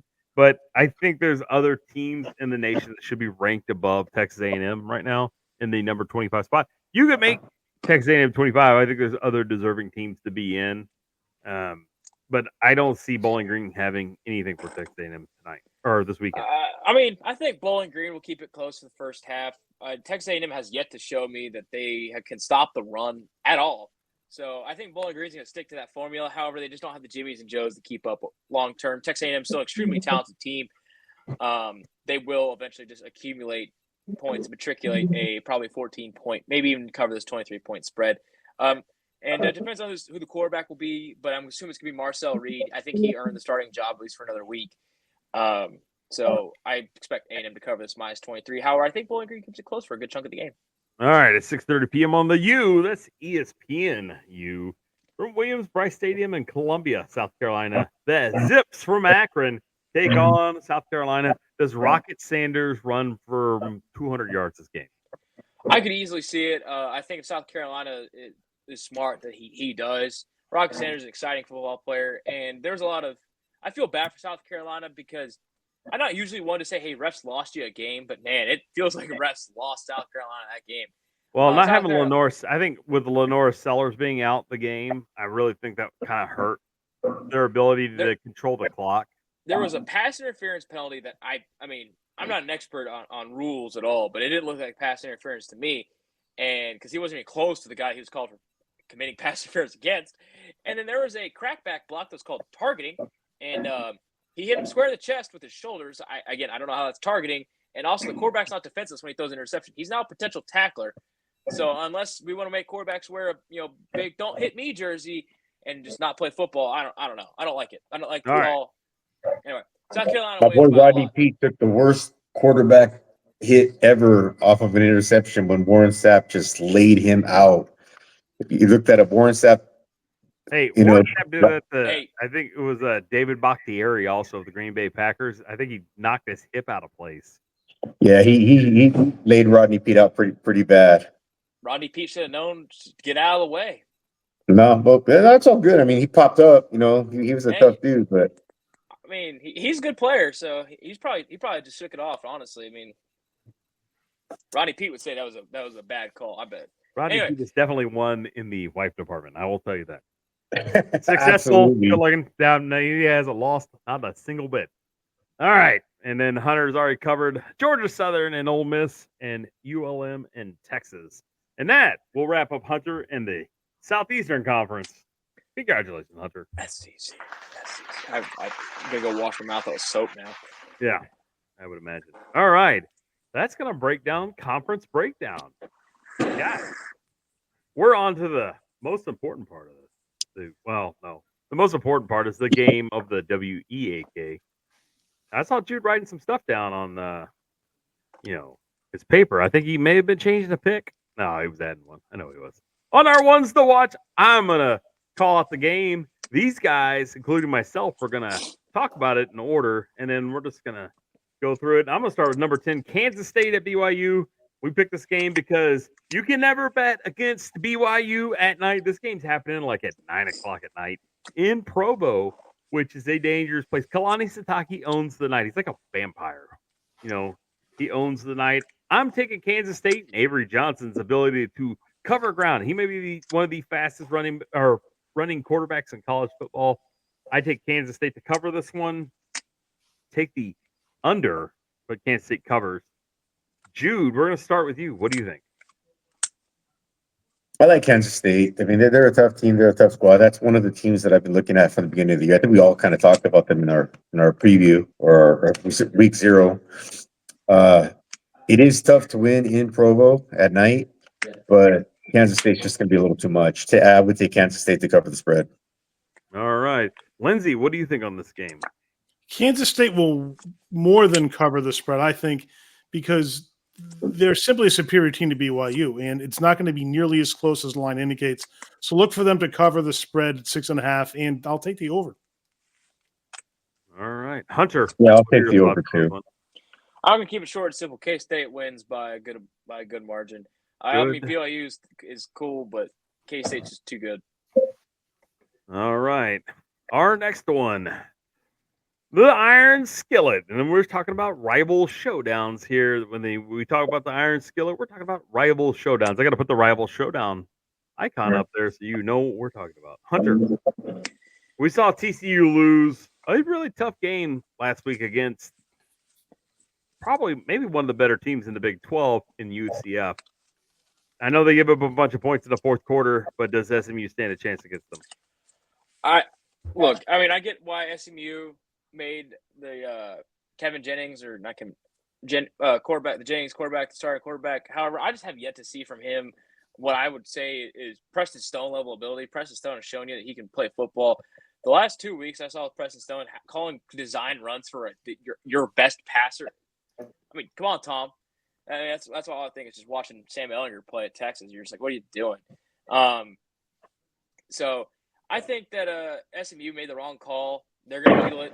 Sure, TCU might be a little beat up, but Josh Hoover's going to come out, way outplay Jennings there at SMU, and it's going to be a beatdown. I think SMU is just way out of their depth right now. I think last year's way out of his depth, and I look for them to be losers this week. All right, Jude, 4 p.m. CW Network. The Iron Skillet game happens from Gerald J. Ford Stadium in Dallas, Texas. But it doesn't really matter because we're talking about the difference between Fort Worth and Dallas. And in between is Cowboy Stadium, which nothing good happened there last weekend. So, Jude, does anything good happen in Dallas this weekend? No, I don't think so. I think SMU's going to lose. All right. We're going to go up to Lindsay. Lindsay, what is your opinion on TCU SMU? SMU is going to have a moral victory through this one because they're not going to get beaten as badly as I think some other guys here think. I don't see them winning, but I think they're going to come out saying, it wasn't that bad. We could have done worse. Well, I haven't read that I always book say yet. about moral victories. It's like kissing a donkey. I'm taking TCU to win this game by more than 3 points. I think TCU wins this game by 2 touchdowns. Wow. And I would take the over. I think TCU gives SMU an epic belt to ass beating. I'm going to call it right now. Belt to ass and the ones to watch. There you go. Lindsay said that they're going to say, it could have been worse. And that's like one of the first lines in a book I haven't read yet called Things Losers Say. Well, they're going to lose. Oh, man. Jude. When I need one-liners, I'm calling Jude first. Matthews making an appearance. Surfer Dude. Or as Jude likes to say, my boy Matthew. All right, Jude, I'm going to start with you next on this one. The number 8 game of the week. We've already talked about it. You said that Washington State is going to beat San Jose State. You're still confident in that pick? Yes, I'm very confident in that pick. Washington State, I'm glad that's a game to watch. Washington State, San Jose State, they deserve it. Both being 3-0, but Washington State cover the spread, take the over. Yep. Is this a belt to ass beating here, or is it respectful? I'm going to say it's respectful. You know, 14-point win. All right. All right, Hunter, this happens at 9 p.m. on the CW network on Friday night. So if you're not out having fun with your friends, you're at home with me watching football. Who are you taking in this game? Washington State or San Jose State? What's We already talked about this. Washington State, I think wins. However, I do like San Jose State to cover. They're a straight tough team. Coach Ken has them rolling on the toughness meter. This is a hard hitting game. I mean, this is pads popping old school football in a lot of good ways. However, John Mateer is a very exciting quarterback to watch. Can't throw the ball worth a lick, but he can run. So look for that. Look for a lot of quarterback running yards there. It should be a good game. However, the Cougars pull this one out. all right, Lindsay. I'm picking Washington State to win this game, but I'm saying San Jose State covers the spread, and I'm going to take the under. What do you think on this game? I was going to say that, believe it or not, Washington State will win. It will not be pretty. They have to fight for every point they get, and they're not going to cover that spread. And I'll take the under too, because I think that the defense is going to be pretty stout on this one, and they're not going to give the offense a whole lot of chance to score. So, between the two teams, maybe, over under is 55. It's going to be well under that. And I think the Washington State will pull it out, but it's not going to be easy. Yeah, I think Hunter's right. When you talk about pads cracking, this is going to be a pads cracking game. Hey, good for these guys though, man. There's no competition. They just get a Friday night game. We get to watch it. We don't got to worry about flipping channels. I'm glad that's a Friday night game. Oh, absolutely. I totally like the idea. So, good luck to both teams. But like I said, I think San Jose State keeps it close just out of physicality. But I think Washington State's the Cougars are gonna get the win. Yeah. All right, our next game happens at 2:30 p.m. on the ACC network from Lane Stadium in Blacksburg, Virginia. We will definitely hear Enter Sandman play on this game when the Rutgers Hitmen take on the Virginia Tech Hokies. Now, I'll surprise you fellas. I'm taking Rutgers in this game because I don't trust Virginia Tech or their head coach, Lindsay. I know you're an ACC guy. This is Big Ten ACC matchup here. Jude's probably going to lean a certain way. Are you going to lean my direction and say that Rutgers beats Virginia Tech, or are you going to say the ACC Hokies take down the Hitmen from Rutgers? No, I like Rutgers in this one. They're going to edge them out, not by much. So I think that they'll win by maybe a touchdown, and I like them. They've got a fairly well put together team. As long as they can execute their plan, then there really isn't going to be too much of a fight from Virginia Tech in that regard. So they've got the edge going in. As long as they can maintain it, they'll be fine. All right, Jude, you're the other side. You're the Big Ten guy here. Does Rutgers beat Va Tech, or do the Hokies come out victorious? Only because it's in Virginia. I went with Virginia Tech. I like them to cover that spread, but it's going to be a low scoring game, so I'm going to take the under. But that was one of the games that when I was thinking about, I was going back and forth. I don't like to pick against Big Ten teams, or teams that are in my conferences. But I'm being real. I think Virginia Tech's going to have just enough to beat them. All right, we're going to move to Hunter. Now I know Hunter likes the coach from Rutgers, Greg Schiano. He plays this. He coaches a brand of football that Hunter likes to watch.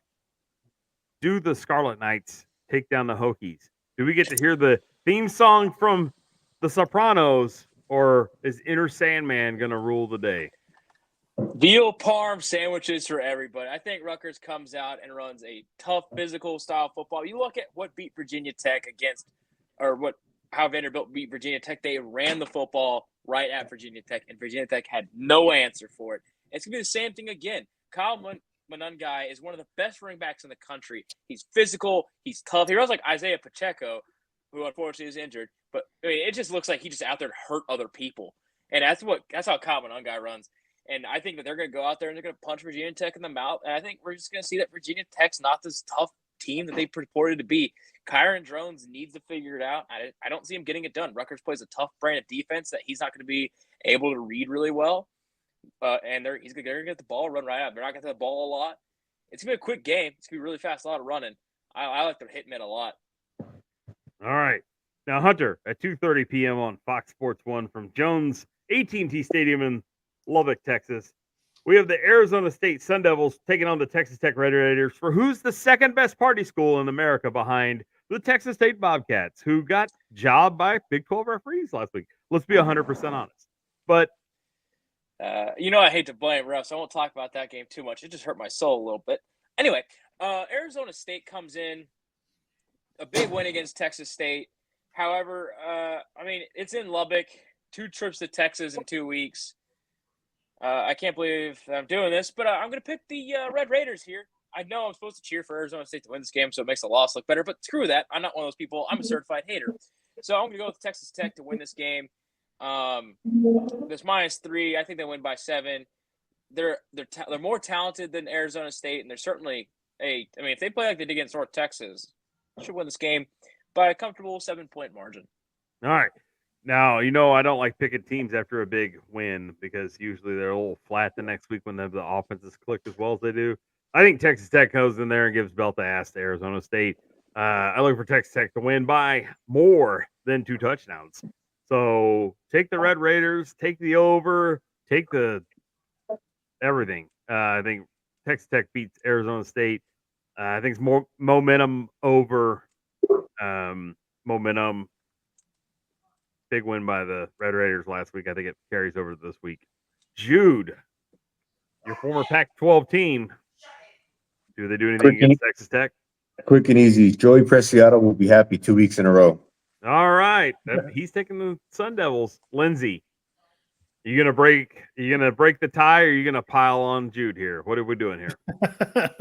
I think Texas Tech has what it takes to win this one. It will be 3-1. Ooh, 3-1. Some good bragging rights if we lose. It's going to be a good fight all the way through. I give the edge to Texas Tech. It would not surprise me though to see Arizona State come out of nowhere late in the game and win it, but it'll be close. It'll be well fought. I give Texas Tech the edge, so I think they're going to cover that spread, and it's going to be a high scoring game. But I will take the under, which is at 60.5. All right, our number 5 game of the week. Well, I wouldn't call it game of the week. One to watch. Game of the week implies something a little bit different on this channel. The Georgia Tech Yellow Jackets travel to the number 19 Louisville Cardinals. I'm drawing a blank here because I'm a little bit tired. As much as I want to take Georgia Tech here, I absolutely cannot take Georgia Tech in this game. I just can't. That means they're going to win. I think Louisville covers. I think take the under. I don't know that Georgia Tech's going to score enough points. I think Louisville's offense is going to be too explosive.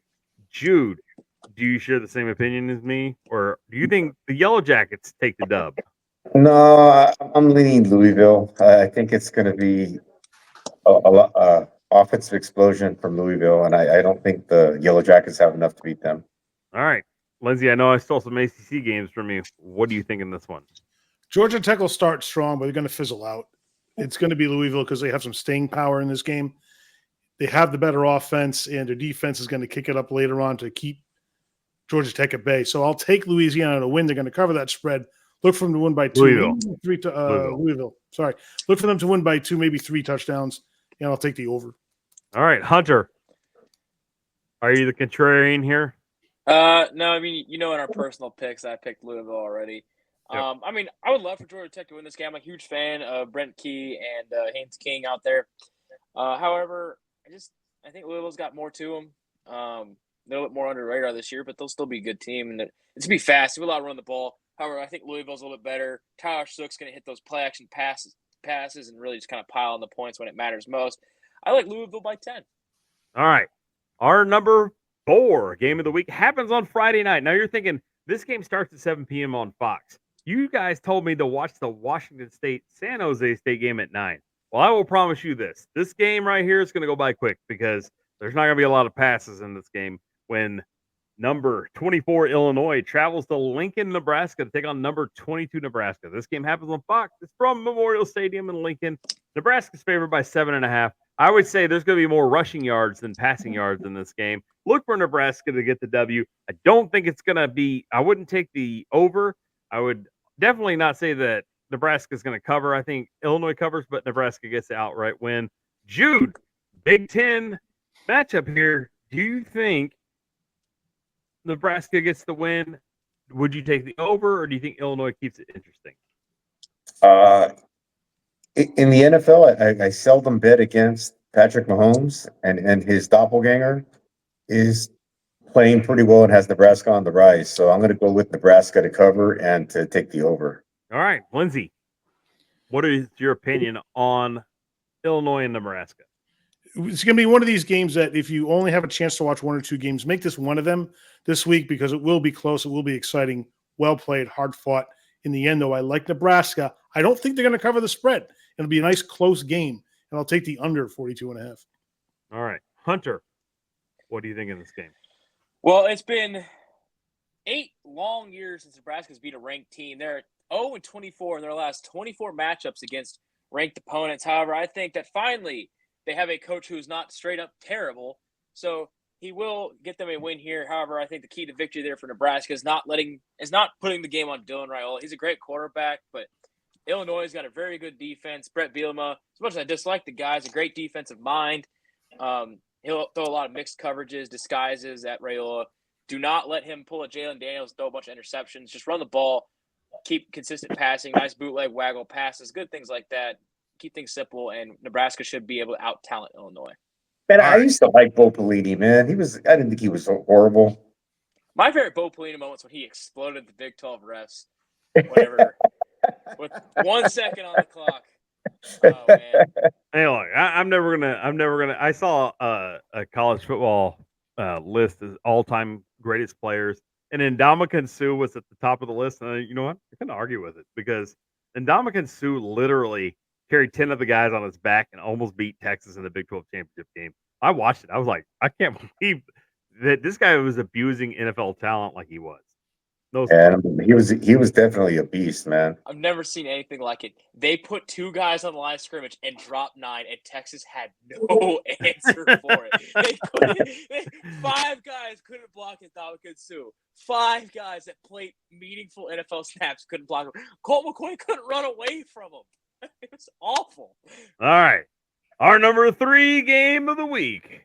Jude's going to disagree with me, but until I explain why. The number 11 USC Trojans travel to the number 18 Michigan Wolverines. Now, the only reason this didn't get top billing is because Michigan has kind of looked like maybe they're not the number 18 team in the nation for a few weeks in a row. Jude, I know you wanted this to be the top number 1 game of the week. This is number 1 on your charts. What do you think about this game? Yeah, Michigan has looked pedestrian, and after they face,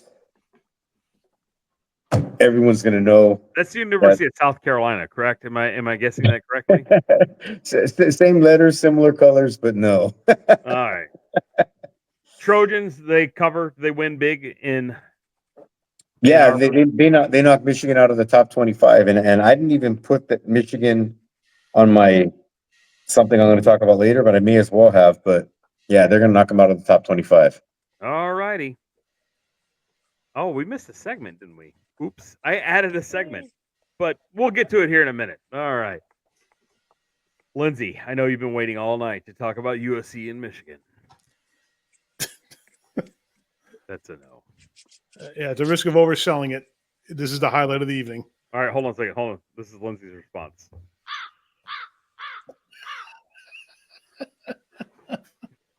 Somebody needs to take soundboard away from me. That's all I'm saying. Somebody needs to come and disconnect, throw it away.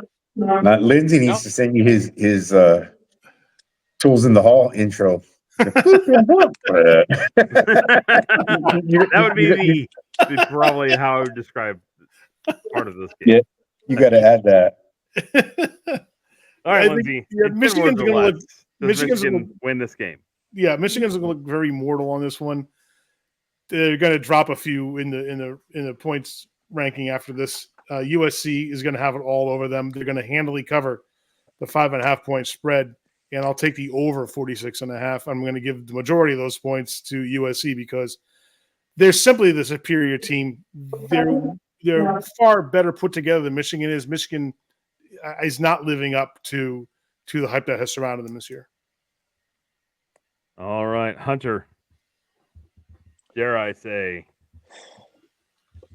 Michigan I've been a wins the Lincoln game? Riley truther. I'll stay a Lincoln Riley truther. USC gets a big win here. I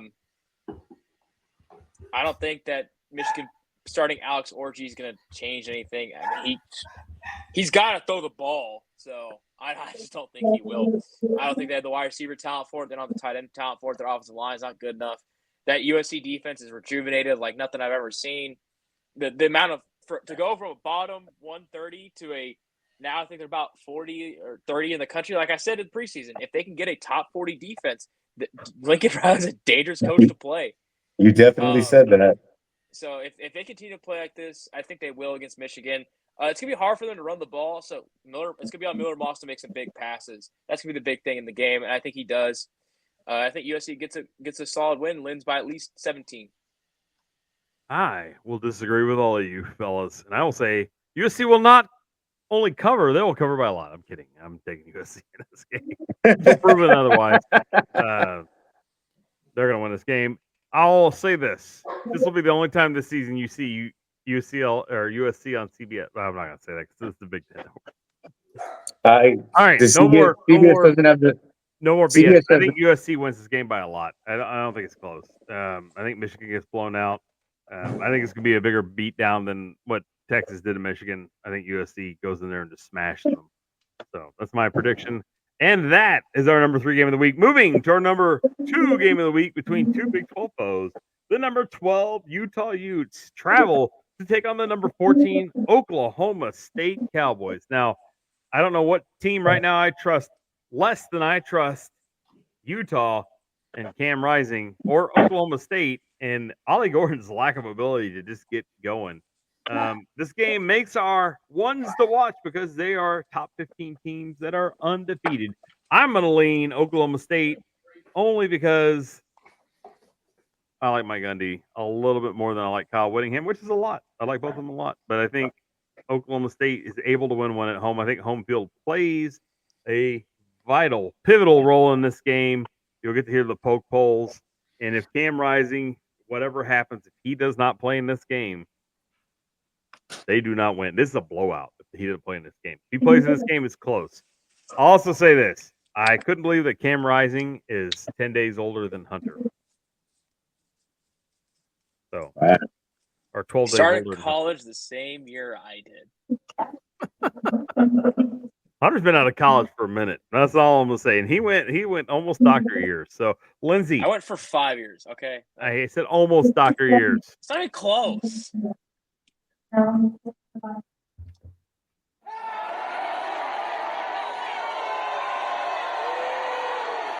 right, Lindsay. Enough of the soundboard antics. What do you have in this game? Utah, Oklahoma State. I like Oklahoma State, even though the line favors Utah. I think Oklahoma State will win by a touchdown. This will be another one of those good games to watch because it will be close, it'll be well played. I like it when two equally matched teams go up against each other, and this is going to be one of the games worth making the time for to watch. All right. Jude, your old Pac-12 foe, do they have anything for Oklahoma State? Are you taking Oklahoma State with a big win?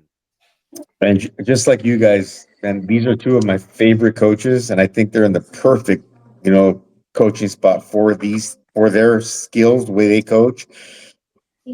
Man. And like you said, you like Gundy a little more than Whittingham. I think I'm going to lean just a hair the other way, and I'm going to take Utah to win this game. All right. Hunter, I know where your allegiances lie in this game. Who are you taking? Well, they've been my second favorite Big 12 team my entire life. For some weird reason, I've always had a soft spot in my heart, except for when they played Texas. So I'm going to go with Oak State. I like Mike Gundy a lot. Ollie Gordon, I don't know if he'll get going on the ground this week. They need to get him going on the ground. However, this is going to be a game in an environment that Cam Rising's never played in. Oklahoma State Stadium runs east to west. It's going to be windy. The ball's going to sail. And a quarterback with a bad hand in a windy environment with the ball sailing on him, that's recipe for interceptions. Oklahoma State will punish Utah for doing that. If it happens, I'm going to go with the Cowboys and roll pokes, as they say. All right. So our number 1 game of the week is the number 6 Tennessee Volunteers traveling to the Palace on the Prairie to take on the number 15 Oklahoma Sooners. Now, I had a big fumble a couple years ago. We had a chance to get Jason White on the show, and I kind of fumbled that opportunity away. So, Jason, if you're watching, you're still welcome to come on, but I'm not picking Oklahoma this week. I'm taking Tennessee. Jude, are you going to take Tennessee also? Man, Tennessee in a landslide. All right. Is that it? Landslide. Boom. Just. Yep. All right. Hunter. Oklahoma has an elite defense. They haven't played well. The offense really holds back the defense. I think the defense might be one of the top defenses in the nation. Does Tennessee expose Oklahoma, or does Oklahoma keep it close and win a rock fight in the Palace on the Prairie? So here's one of the big things to think about. When scheme matters in college football a lot, especially when talent's as equal as it can be here with Tennessee and Oklahoma, pretty equal talent across the board. Scheme matters a lot.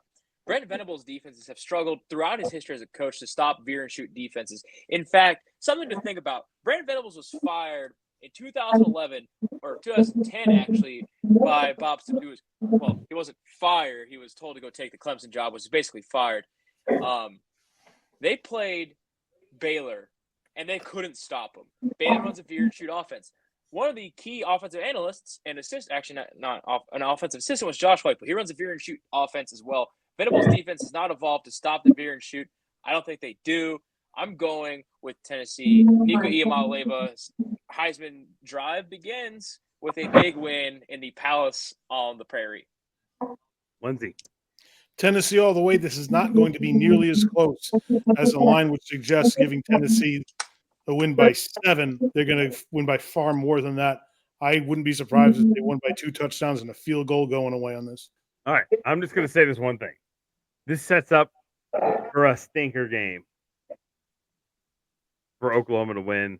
Josh Heupel, the prodigal son, comes home. The national champion comes home and lays an egg against Oklahoma. I already took Tennessee. I'm not backing off that. I think Tennessee wins this game. I just don't trust OU's offense enough. But don't be surprised. It's college football. You just never know. All right, and that's the ones to watch. Now, we're going to throw this last segment in. I don't know if I'm going to be able to do all this right. I'm going to throw some music on while we pick our conclusionary picks, right?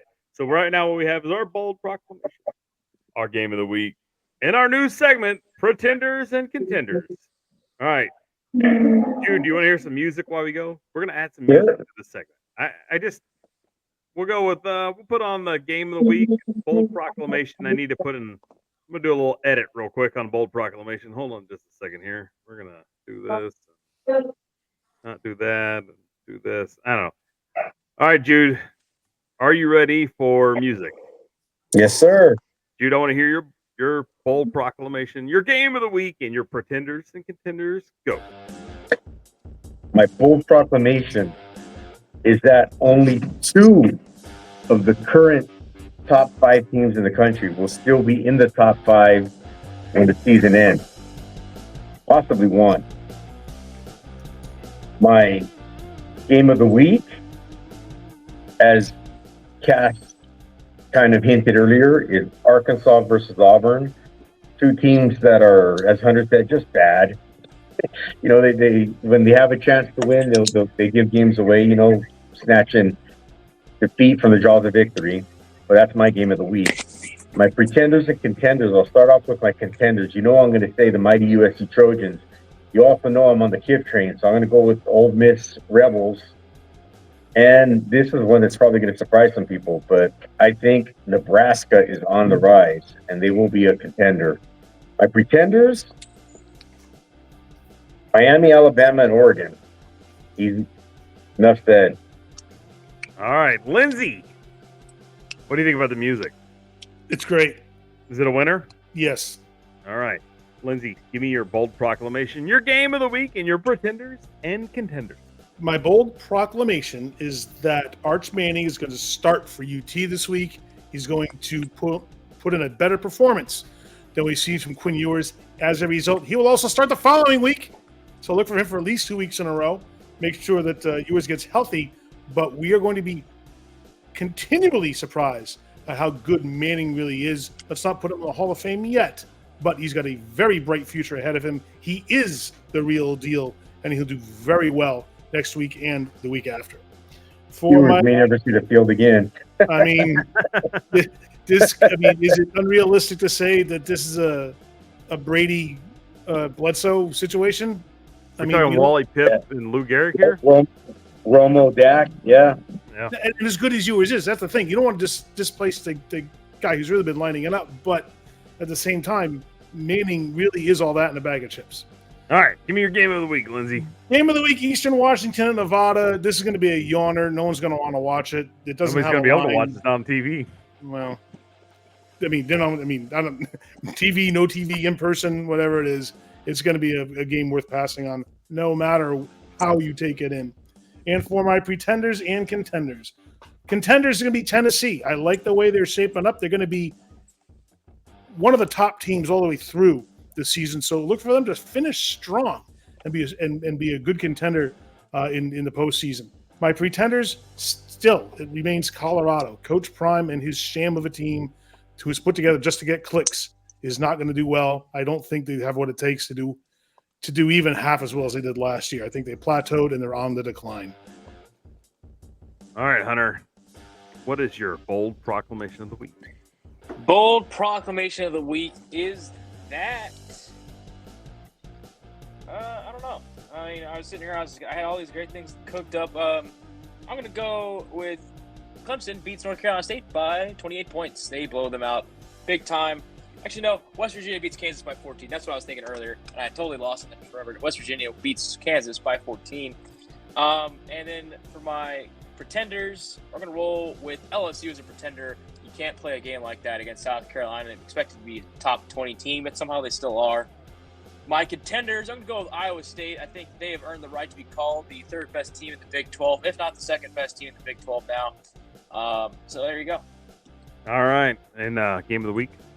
Florida, Mississippi State. Who else? Golly, why do we live in the same house sometimes? We basically have the same predictions here. All right. I'm going to start off with my bold proclamation. I'm going to tell you right now, USF's going to cover against Miami. It won't be a Category 5 hurricane. It'll just be a tropical storm. The game of the week, of course, is the two worst teams in the SEC, I think. Florida and Mississippi State. This is a loser leaves town match. Coach will be, well, somebody's going to be leaving town. It's either going to be one of the coaches or the other. I don't know. Loser leaves town. And my contenders and pretenders, my contender is the Ohio State Buckeyes. They will continue to give belt-ass whippings this week when they take down Marshall. And my pretender is LSU. After watching last week, they should have lost to South Carolina. Hopefully, Lenore Sellers is healthy quick, and good luck to all teams involved. And with that said, let's put this thing in the bank. Starting with Hunter. Let me make you solo real quick here. Bada boom. Hunter, what do you think? As always, go Navy. Beat Memphis. Hook 'em horns and eat 'em up cats. All right. Cool. Jude. Santa Cruz. If I could ever make you a solo layout here, I would put you there. There you go. Fight on. V is for victory. We are SC. Remember, you cannot spell SEC without the letters S and C. National title coming. Good night, everyone. All right. And speaking of ones to watch, the Beast from the East, the assistant to the president of the Doug. You know, I've been saying that for 3 years, and I still pause every time. I'm not doing it on purpose. It still feels good. Information fast. Thank you for watching, everybody. Glad you tuned in. Please like and subscribe if you haven't. Share it with your friends. And remember, you cannot spell college football if you're blackout drunk.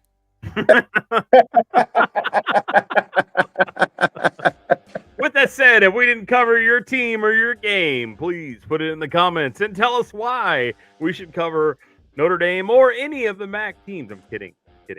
We just, we're running an hour and 50 minutes right now. It's a lot to watch. Thanks to all our new subscribers that we haven't gotten yet, and all the views we haven't received yet. But like I always say, spay and neuter your pets and tip your waitress. No, wait, hold on, that's the wrong show. That's my other job. All right. Remember, the team that scores the most points always wins the game. Thanks for watching.